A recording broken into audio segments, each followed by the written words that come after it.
Hello दोस्तों, नमस्कार। मैं आपका भाई हनी पचौरी वंदे मातरम एकेडमी में आपका स्वागत करता हूं।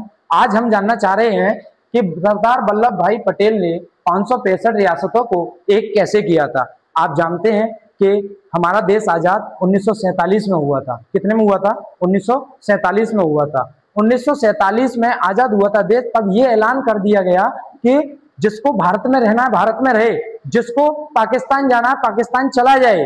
तो उसी बीच में 565 रियासतें थी, सब भटकने वाली थी। तो वहां पे जिम्मेदारी उठाई थी हमारे एक लौह पुरुष ने, जिनको लौह पुरुष कहा जाता है, जिनका नाम है सरदार वल्लभ भाई पटेल। उनको जिम्मेदारी मिली थी। तो उन्होंने इन 565 में से 561 रियासतों को एक कर लिया था। 561 रियासतों को एक कर लिया था। कितने कर लिया था बच्चों? कितना कर लिया था? 561 को एक कर लिया था। रह कितनी गई थी? 4। हम जानेंगे वो चारों रियासतें कौन सी थी। सबसे नंबर 1 जिसको कहते हैं जम्मू कश्मीर, जम्मू कश्मीर। नंबर दूसरी थी हैदराबाद। नंबर तीसरी थी मणिपुर। नंबर चौथी थी जूनागढ़। ये 4 रियासतें थी जो भटकने वाली थी। हम जानते हैं कि जम्मू जो कश्मीर है वो हमारे भारत में सबसे ऊपर का हिस्सा है। तो वहां के राजा थे राजा हरि सिंह। उन्होंने ये ऐलान कर दिया कि ना मुझे भारत में रहना है ना मुझे पाकिस्तान में रहना है, मुझे एक स्वतंत्र देश जम्मू कश्मीर चाहिए।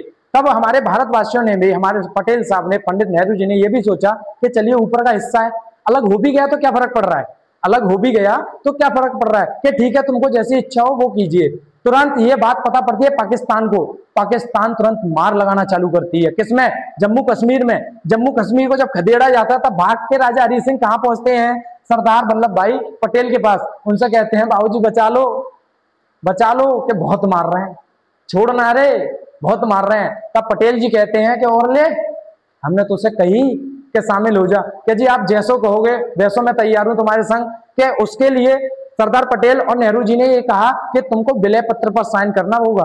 तो राजा हरि सिंह बोले कि ठीक है, मेरी भी कुछ शर्तें हैं कि वहां के राजा हम ही रहेंगे, हमारे बच्चे रहेंगे, हमारी पीढ़ी दर पीढ़ी चलती रहेगी। तुरंत सरदार पटेल और ये सब अपने भारतवासियों की तरफ से एक ऐलान आता कि हमारी भी कुछ शर्तें हैं कि क्या, कि हमको वहां पे संचार हमारा रहेगा, वहां पे प्रशासन हमारा रहेगा।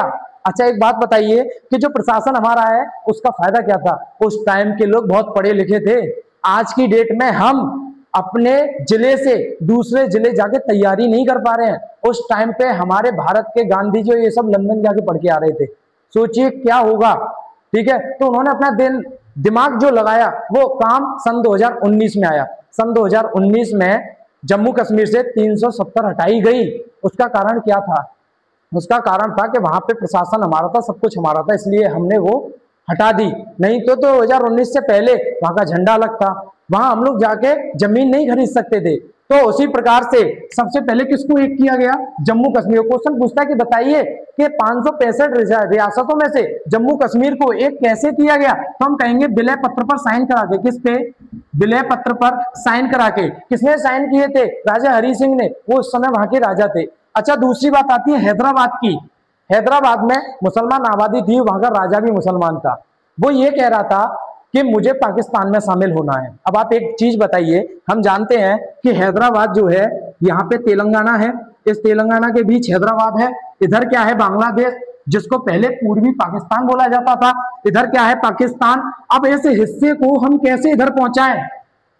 कैसे पहुंचा? कोई तो वजह होगी। तब इनको समझाया कि भाई मान जाओ, मान जाओ। ये नहीं माने तो तुरंत पटेल जी ने एक आदेश चलाया कि ठीक है, एक मिशन चलाया जिस मिशन का नाम था ऑपरेशन पोलो। ऑपरेशन पोलो में क्या होता है? ऑपरेशन पोलो में इंडियन आर्मी को पुलिस की वर्दी पहना के भेजा गया कि जाओ संभालो। वहां पहुंचे हैदराबाद। हैदराबाद में पहुंचते ही सबसे पुलिस आई है। पुलिस आई है, तुम नहीं जानते ये पुलिस की वर्दी में सेना का जवान खड़ा है। तब उनको समझाया, नहीं माने तो इतनी मार दी गई, इतनी मार दी गई कि राजा अपने आप बोले महाराज हम तैयार हैं, हम तैयार हैं, हमें शामिल कर लो भारत में। तो अगर कोई आपसे पूछता है कि बताइए हैदराबाद को शामिल कैसे किया गया, तो हम कहेंगे ऑपरेशन पोलो। ऑपरेशन पोलो को चलाकर। किसको चलाकर? ऑपरेशन पोलो को चलाकर। तीसरा आता है मणिपुर। मणिपुर को ये कहा गया है कि मणिपुर को इलीगल तरीके से शामिल किया गया। कैसे किया गया? वहां का राजा ये कह रहा था कि मैं शामिल होने तैयार हूं, लेकिन मेरी भी एक कंडीशन है। बोले क्या कंडीशन है? सरदार पटेल जी बोलते बताइए क्या कंडीशन है? कि मैं राज्यपाल रहूंगा, मेरे बाद मेरा बेटा राज्यपाल रहेगा, उसके बाद उसका बेटा राज्यपाल रहेगा, हम पीढ़ी दर पीढ़ी यहाँ के राज्यपाल रहेंगे। तब पटेल जी बोल रहे हैं पहले साइन तो कर लेंगे हो जाए, बाद में देखेंगे राज्यपाल जी रहेगा या हम लेंगे, बात ठीक है या नहीं। तो तुरंत कहते हैं कि ठीक है तुम साइन करो। तो इन्होंने साइन जैसे किया तुरंत दई लात, क्योंकि काके रो राज्यपाल बनना है, राज्यपाल बने हुए चुपचाप पेंसिल ले वो कि बाबूजी पेंसिल ही ले लूंगा, साइन तो तुमने करवा ले। तो इस तरीके से मणिपुर कैसे हुआ? इलीगल तरीके से हमने इस प्रांत को शामिल किया गया। उसके बाद आता है जूनागढ़। यहाँ का राजा अज्ञात था, यहाँ का राजा अज्ञात था। यहाँ की जनता आज कुछ ये कह रही थी हमें पाकिस्तान में जाना है, कुछ ये कह रही थी हमें हिंदुस्तान में जाना है। पटेल जी भी परेशान कि अब करें तो करें कैसे, राजा हो तो मारो पीटो कैसे करके भारत में शामिल करो, जनता से कैसे कुछ कह सकते हैं। तब यहाँ पे कहा कि ऐसा है जी हम करेंगे वोटिंग। अच्छा जी वोटिंग कैसे? वोटिंग करेंगे जहां वोटिंग ज्यादा हुई, कि जनता की ज्यादा वोटिंग ये आती है कि हमें पाकिस्तान में जाना, तो इसको पाकिस्तान भेज दिया गया। हालांकि जो जूनागढ़ है, जूनागढ़ आप मैप में देना आपको दिख जाएगा गुजरात की तरफ है। जूनागढ़ कहाँ स्थित है? गुजरात में स्थित है जूनागढ़। क्या आप वोटिंग करते हैं, वोटिंग में पता पड़ जाएगा। यदि पाकिस्तान की बहुमत ज्यादा आती है तो पाकिस्तान में चले जाना, हिंदुस्तान की आती है तो हिंदुस्तान में चले जाना। तो वहां पे हुई थी वोटिंग, वोटिंग में वोटिंग भारी चली गई हिंदुस्तान की। वहां की आधी से ज्यादा जनसंख्या ये चाह रही थी कि हमें किसमें रहना है?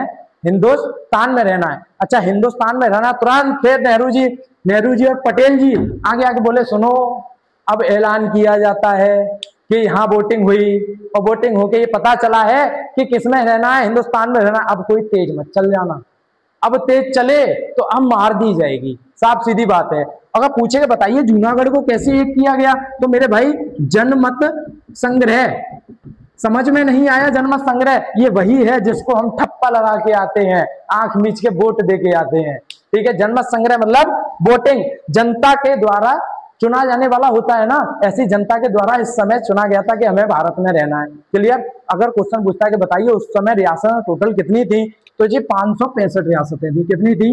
565 रियासतें थी।